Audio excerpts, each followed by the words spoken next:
kids, it is time for Conscious Embodiment with Dr. Michael Lennox. I am your host. This is our weekly podcast where we dive into the astrology of the week and also tap into dreams and dream interpretation. Coming at you this week for September 27th. And we have a quieter week, especially as opposed to last week when we just had one thing after the other and an equinox. Yes, it was a busy traffic week. This week is different in that there aren't major things that are going on, or like we had last week, significant aspects, and of course the equinox. This week has some complications because mostly Mercury has gone retrograde. So the planet of communication is moving backwards as of yesterday. And so the next couple of weeks is going to feature, a lot of bumping into the furniture in the way that, Mercury retrogrades, dictate. But it's also a week where we get to look at Venus in a difficult sign, Scorpio, and Mars in a challenging sign of Libra. And so I'll cover that in a minute as well, that the personal planets have some clunkiness in the week, but really it's all about Mercury. So let's break that down once again. So a couple of weeks ago, I did a very comprehensive podcast on Mercury's retrograde when he started his first act, the shadow portion, where he was traversing territory that he would go back over. So when was it that we did the comprehensive Mercury retrograde podcast? It was just a couple of weeks ago. The week of what? Yes, September 13th. Check out September 13th's podcast if you need a teaching, an overview on the Mercury retrograde cycle. I'm not going to go into that deep detail now, but we did it just a couple of weeks ago. And if you're new to astrology, you might want to tap into that pod if you missed it, because they really break down all of the different ways a Mercury retrograde plays out. So we are now in that second act, and the juicy act, the middle portion of the retrograde, is that time when the planet in question is actually appearing to move backwards, and that's when the rich and juicy processes that a Mercury retrograde might inspire come our way. So before I go into the details about where Mercury is and how we might want to greet the next 3 weeks of the planet of communication moving backwards, let's just talk a little bit about the superstitions that usually rise up around Mercury retrogrades and where I, as an astrologer, sort of fall into that. Stuff that people say, don't do this or that or the other thing. Mercury retrogrades are a terrible time to, and then you can see the list. Buy something, get electronic equipment, make a contract, connect with people in a significant and deep way, start a business, move a project forward. Most of that is superstitious. I won't say nonsense, because the fact is Mercury is retrograde. The planet that guides our communication is dipping into unconscious spaces. This means we are going to miss important details or misunderstand things more readily. I sometimes make the cutism that if Mercury is the planet that narrates our movement through life, it's through our thinking, that we understand who we are, where we are, when we are, and what we're going to do next. If that planet is moving backwards in the sky, and I refer to that movement as reflecting a kind of visit to the unconscious, the planet that guides us consciously is not in the room. He's in the unconscious, which means we're going to bump into a lot of furniture because we're looking, instead of where we're going, we're in consideration of our thinking processes and our unconscious experience. So, yes, for the next 3 weeks, be mindful of choices that you make that might seem like they would prefer a moment when communication is forward moving. But watch out for overly suspicious thoughts like, oh my God, I can't do anything, start anything, buy anything, or initiate anything, because you might just be falling prey to the superstitions. So then what's the middle ground for you? Wow. Well, I am a fond responder to the horizon, meaning I respect what's coming next, and I don't use a kind of inserted superstitious idea to shift and change how I greet what's coming over the horizon.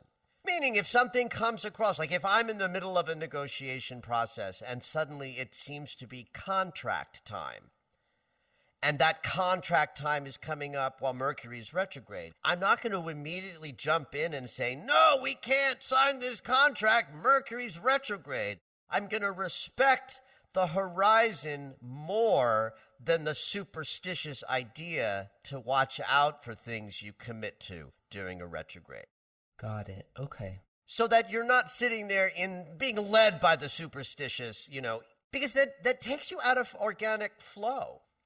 This is not to say that you might sign a contract in a Mercury retrograde and later find out that there was a disaster you didn't know about, right? Mm-hmm. Now, you could look back at that moment and say the problem was you signed the contract during Mercury retrograde.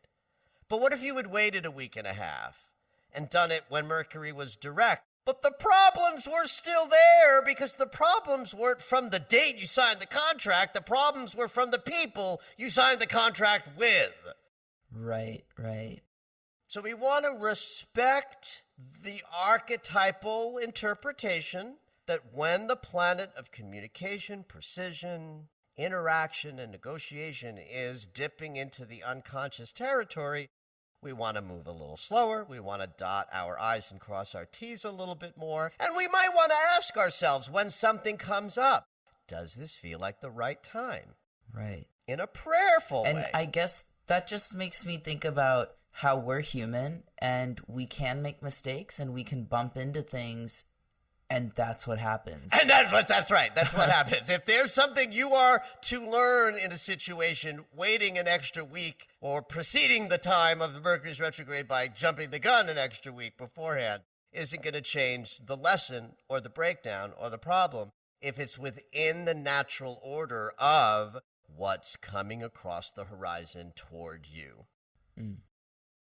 Yeah, I don't know that I would buy a phone or a computer during a Mercury retrograde period. I don't think I would do that because it's an object of communication.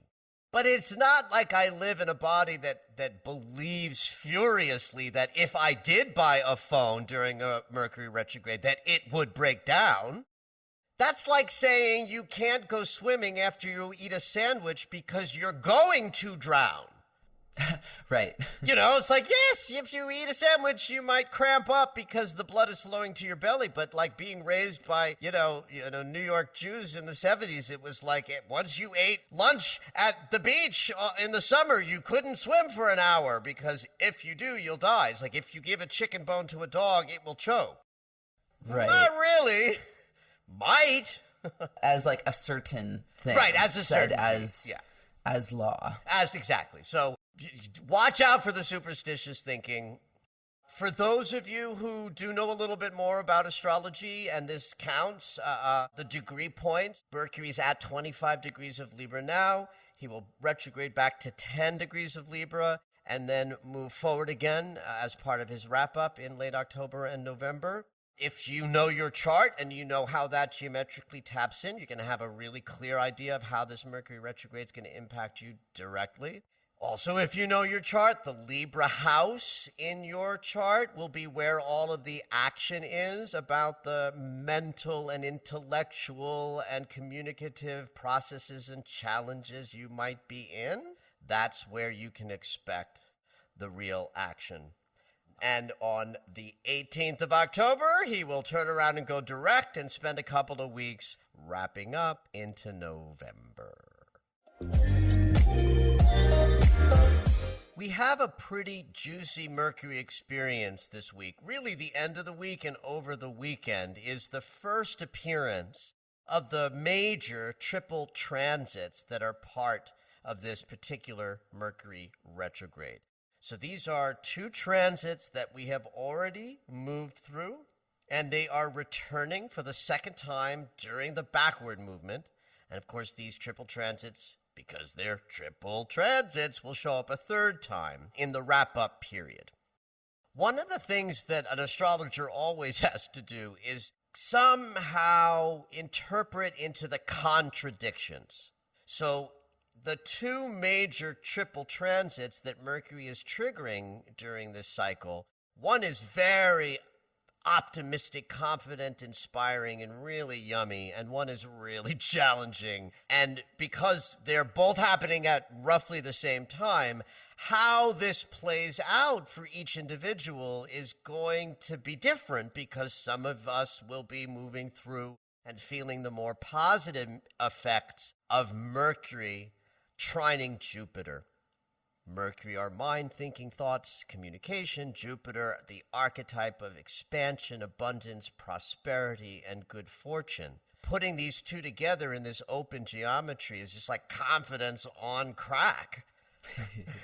Lots of optimism and yummy feelings and expressions with Jupiter and Mercury in a trine. But at almost exactly the same time, playing out within just a day or two, which in astrology means simultaneous, right? It might make a Wednesday different from a Friday, but in the arc of us moving through life, they blend as a combination of this beautiful, confident, and optimistic trine with Jupiter and a square to Pluto. Pluto is the planet we call the Lord of the Underworld. So he brings, when he's in the picture, power struggles, authority issues, shadow material, meaning stuff in our unconscious that we are not comfortable looking at or dealing with. So on the one hand, a square, which is a conflict and obstacle energy from our thinking mind with our shadow material, is going to trigger things that were perhaps unexpected, but rise up out of power struggles that are ultimately unconscious. One thing you want to watch out for when Pluto and Mercury are in a dust-up like this is sideways communications that happen when we're triggered, especially with power struggles. So passive aggression, manipulation, going about things indirectly. That just gives me the heebie-jeebies. Passive aggression, manipulation. Yeah, well, they are the darker ways of communicating, and Mercury is in Libra. Libra is our archetype of relationships. In relationships, we get triggered with our hurt feelings or our sense that our power is being taken from us, or we try to grab it back, and we're just more likely to do that or experience it with others in these sideways, yucky kind of ways. But remember, there's this beautiful, confident, optimistic, yummy communication energy and this difficult, passive-aggressive, sideways confrontation with unconscious material, both unfolding kind of at the same time. This Friday is the square to Pluto. That does mean that Friday is the day to watch out for your communication and make sure you're being as direct and clean as possible. Sunday the 3rd is the Jupiter trine, and you can consider that energy of Sunday to include a lot of confidence, optimism, and yummy interactions in your relationship experience. But from the perspective of just using astrology as a touchstone for your own conscious unfolding, I'd rather have you guys thinking about the ways in which your confidence and optimism that might show up in your communication also brings you closer to places where your fearful consciousness might cause you to manipulate and be indirect, so that as you consider the entire Mercury through Libra process, that we all then get to come out on the other side of this retrograde better at our relational communication skills. If you want to look back a little bit for threads this weekend that might have had their origination in the recent past, you want to look to like September 20th, 21st, and 22nd. because that's when these two transits rose up the first time. And if there are going to be challenges this weekend for you in communication land, it's very likely that you can look back to the 20th, 21st, and 22nd of September for clues as to something that might trip you up, because it's likely to return this weekend. So with a little bit of a nod back to the top of the podcast, Zoe, when you mentioned that it is indeed a quieter week. Yeah, it's a quieter week, but it's got some complexity when you think about even just the placement of all three of the personal planets. Mercury, the personal planet that guides our communication, is retrograde. That's going to make for an interesting and challenging week, just in a general way, where communication is more inhibited or problematic by virtue of his backward motion. Venus, the planet of love and money and our emotional body, is in the sign of Scorpio. That is known as the sign of Venus's detriment. Detriment is just a term that means or indicates that a planet isn't operating at their optimal sort of abilities. And it's always a sign that is the opposite sign of the planet's natural rulership.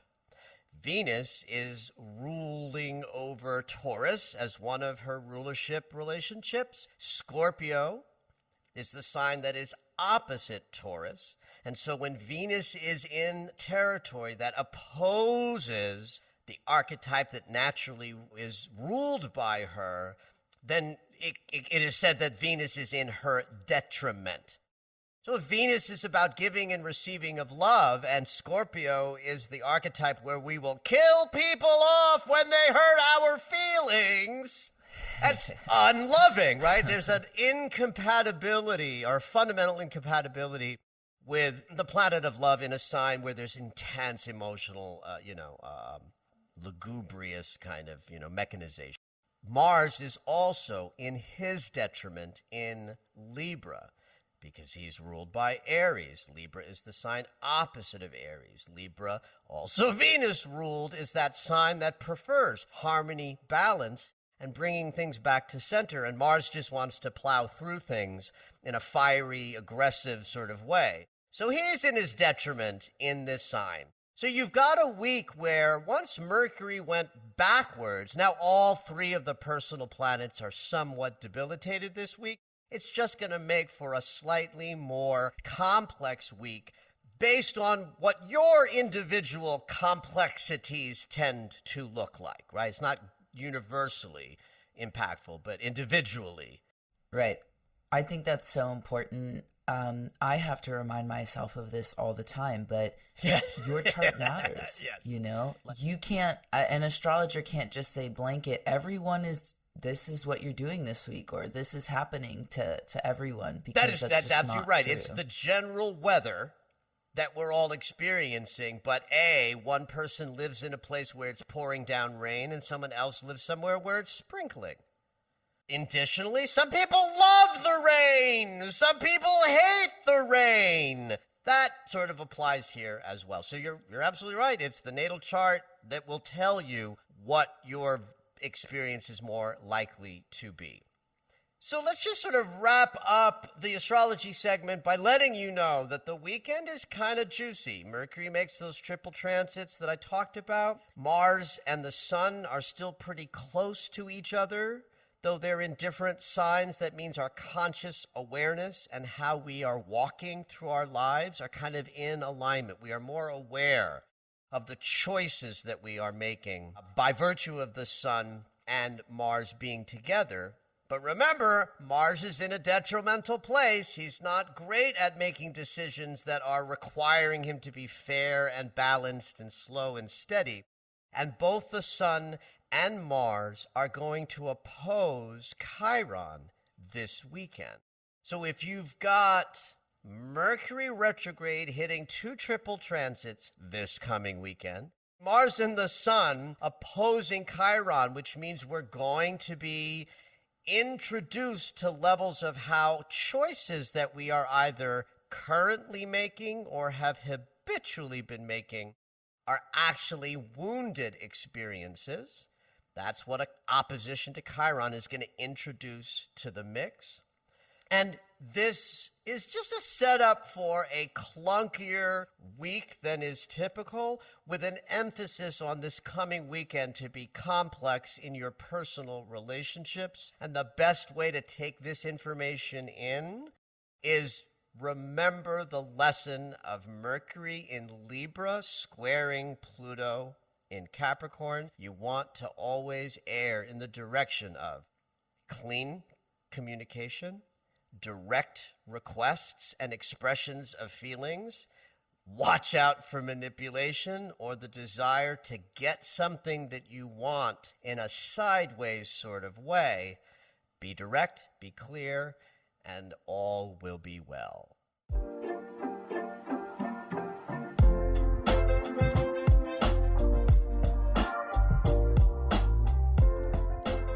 All right, it's dream segment time. Every week, Dr. Michael will interpret dreams that are sent in via email or take a live caller. If you would like your dream interpreted on the podcast, you can go ahead and email us at dreams@michaellennox.com. Hopefully your dream will make it onto the show.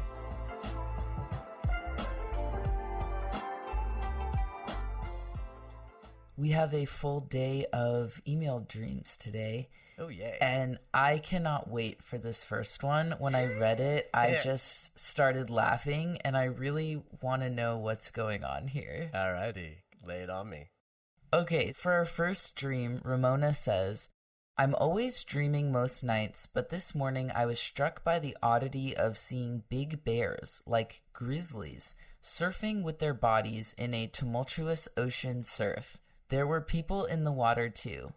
Either way, in my dream, I ran onto the shore to get my phone to take pictures of this crazy phenomenon, and then soon after I woke up. Cheers and blessings, Ramona. Well, you know, bears medicine is about hibernation and strength, right? We think of a bear as a formidable powerhouse of capacity and strength, right? But we also respect the fact that bears do this thing every winter of hibernating and then emerging again in the spring. So bear medicine respects that. Bear medicine understands that there are times to act and be powerful and push your will, and there are times to rest and come into stillness to prepare for the times to come. The ocean, the shore, the beach, is the richest symbol in dream consciousness of the place where both our consciousness and our unconscious are together and interacting with each other. I love that. Land is consciousness, ocean is unconsciousness, and that turbulent place where they are constantly impacting each other. Like, think about the ocean for a moment, right? The waves from the ocean spit new land up onto the shore and grab old land and pull it back in. So the land is never the same because of the actions of the ocean. So now add to this the symbolic dimension of, well, the land is what you're conscious of, and the ocean is what you're not conscious of. And where they tumultuously meet is that very sensitive, rich, and frightening place where life happens. Now, putting these two images together... That's what I'm trying to do in my mind. I'm like, okay, so conscious, unconscious, bear medicine. So, listen, I'm pretty sure I know who this dreamer is because Ramona's not the most common name. And I have a long-standing client who has a lot of dreams, so I'm sure this is Ramona in South Florida, who is one of the most busy, activated humans that I know. Like, wife and mother, full-time business, in grad school for like the 50th time. Travels, and I mean, this woman does more. I mean, this woman makes me look quiet, shy, and retiring in terms of productivity. So if I add that, we're talking about somebody who is go, go, go, go, go, go, go. Certainly any bear presence in a dreamer like that would be, for my money, emphasis on the hibernation and the joy. Find moments of joy and play. That body surfing, in the way that I received the images you read it, Zoe, is that seemed like a fun and joyful moment. Even though the waves were big, you laughed, right? Oh, I when loved you read it. the dream. I It's love a funny that. image. And so there's a sensibility of how Ramona presented this to us, that it was funny, quirky, kooky, and worthy of taking a picture of. So I'm going to then reiterate back to, if bears are present, it doesn't matter where they are. If the bear is present, it might be to respect the fact that there are times to just hone in, get still and quiet, and rest, hibernation, in order to go back to that crazy experience of the ocean of our consciousness, which is the day-to-day life of, interaction and great passion.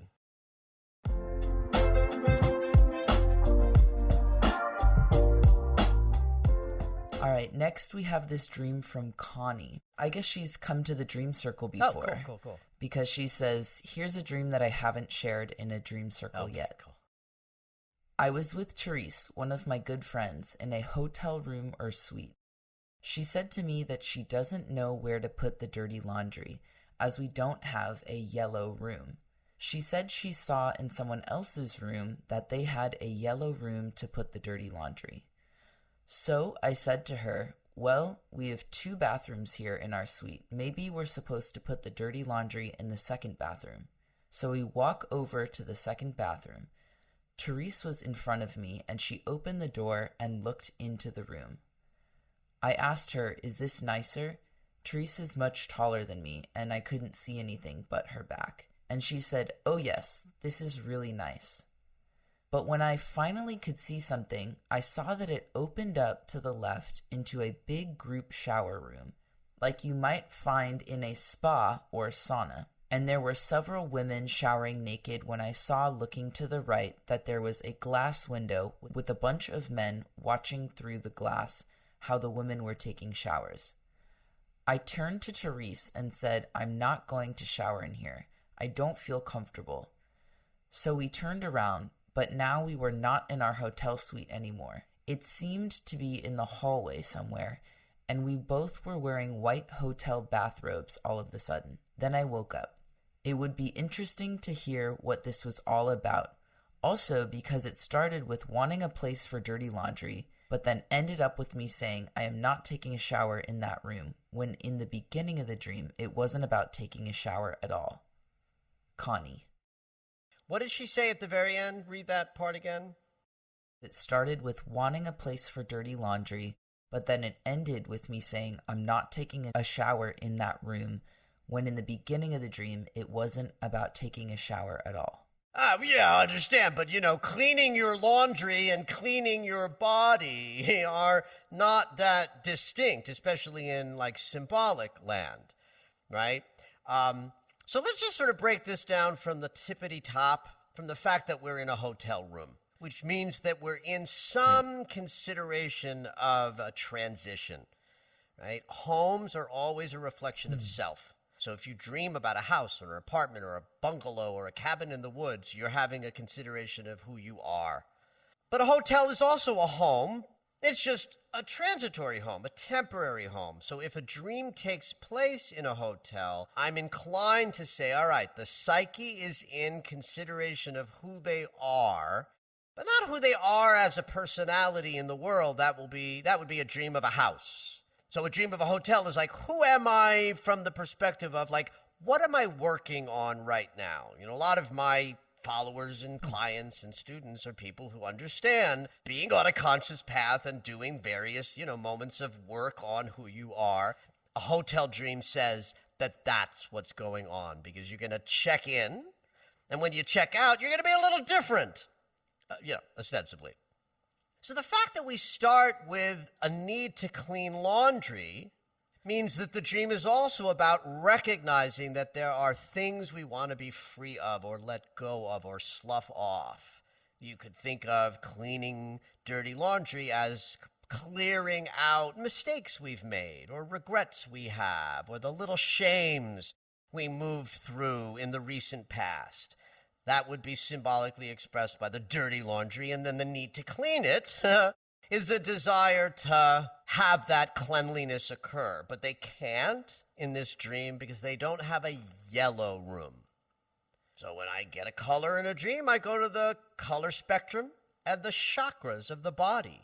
Yellow is the third chakra, the solar plexus chakra. It's the seat of our instincts and our biome and all of our gut responses that help us intuitively move through our lives. And it's the place where we fundamentally really know our yes or our no, right? We're in life. Our gut tells us this is good or our gut tells us this is bad if we know how to listen to it. I do wish that we knew a little bit about Therese, right? Because the fact that Connie brought Therese into this dream means that something about what Therese brings in her personality, her character, her perspective of life, or what she's like as a friend, or the values she brings, is important to this consideration. Because it's not Therese's dream, it's Connie's dream. So Therese is, Connie, you're listening? Therese is the part of you that is like what Therese is like in real life, right? And somehow that consciousness is what's going to help you figure out what's the conflict of the moment, right? So it's Therese that finds the second bathroom, the other option, the new, if you will, consideration in the second bathroom. So bathrooms are about individuation and unique self-sensibilities, private and separate from everything else. First of all, it's the place where we are connected with the thing we're most ashamed of, which is our bodies and our poopy smell. So bathrooms are about being willing to be that vulnerable and intimate with who we are. And of course, it's also a place where we clean ourselves off to prepare to meet the world in a fresh and sort of dynamic way. We cleanse and clear ourselves in the shower. But now we get into something that's really kind of interesting, which is a dream that has something to do with women and circles of women or the camaraderie of women and the male gaze. You got men gazing. Literally. And what do women talk about all the time is that there's a suffering in challenges out there between men and women that look something like men have a kind of gaze and women have a kind of perpetrated response to that when it's taken to extremes, which it is far too often in our lives, right? And that there's a moment on the planet really sort of lifted up last year with the Me Too movement and shifts and changes in this arena that I think Connie might be internally processing her personal experience of what it is like to have to move through the world and have her vulnerable experiences not feel safe because of this divide of masculine, feminine, women and male gaze and the challenges of how it must be at times difficult to be a woman, to be vulnerable and to be open, but to also have to deal with the world of men where that vulnerability is often taken advantage of. And she says, I'm not going to shower here. That's a declaration of, I will not process my inner experience in a way that continues to allow for this other experience of difficulty that this scene in the shower is, I think, representing. But of course, this puts her into a hallway, and hallways are also about transition.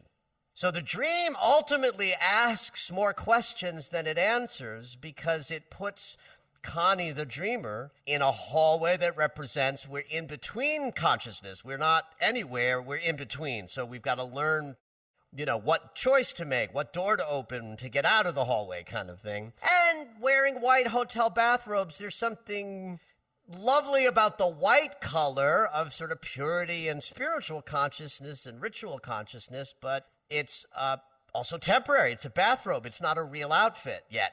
You don't want to go out and about in your bathrobe. It says, I'm not ready to go out and about. So the dream sort of introduces us to that Connie's going through a transition and exploring some things about vulnerability and exposure and a desire to sort of clean herself off of previous shames. But the process is deeper and not yet quite answered by this dream because of the hallway and the bathrobe. But it's a fascinating glimpse into the arc of some deeper emotional process that Connie is going through. Let's just end with one more short, quick dream. Yeah, let's do it. Yay. All right, so Cassandra's writing in, dreaming that Keanu Reeves comes to visit me.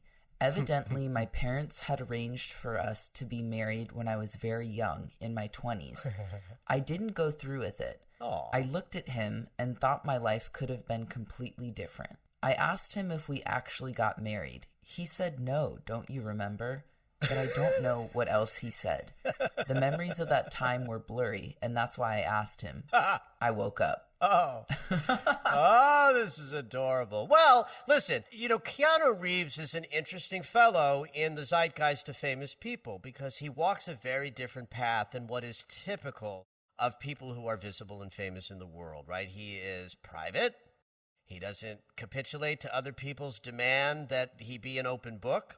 The whole thing about Keanu Reeves and his sexuality is hysterical because this is a straight man who has just never bothered to correct people's misinterpretations of what his sexuality is or was. Oh, I didn't know that. Oh, yeah. I mean, this is the Hollywood lore is that, well, are you aware that when he was younger, there was a lot of speculation that he was gay?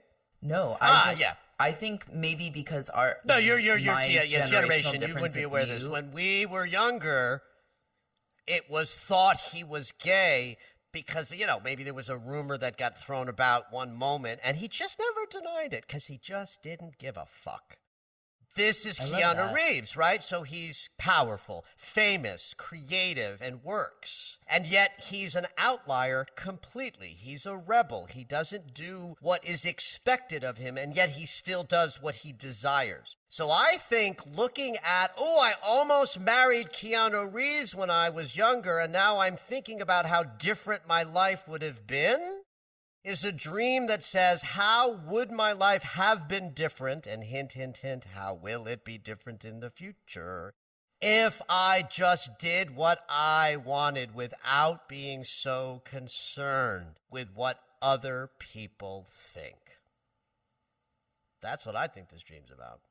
I also think it's interesting from my perspective of the Keanu Reeves heyday. He was the only mixed race, one of the few mixed race people that we could look up to and say, ooh, this is possible, or, oh, there are adults like me. Absolutely right. So, more evidence of him as a dream symbol to connect to things that are off the beaten path, that are unique and original, that are outliers in that way, that he was indeed, you're right, really in some ways one of the first mixed race people to rise up and have the blessing of great visibility, despite the fact that he ain't all white.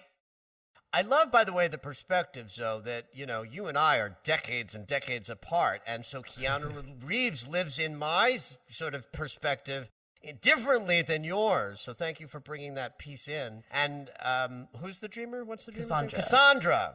So Cassandra, live out loud. Do things as an outlier, as Keanu Reeves would. Don't give a fuck what anybody thinks. Just you do you. And that goes for all of you guys. Have at it. We'll see you next week. Thank you for listening to Conscious Embodiment, Astrology and Dreams with Dr. Michael Lennox. You can find us on Apple Music, the iHeartRadio app, and anywhere you find your favorite shows. Head on over to michaellennox.com for information on astrology readings, the Daily Astro Alert subscription, upcoming classes, and to join the mailing list.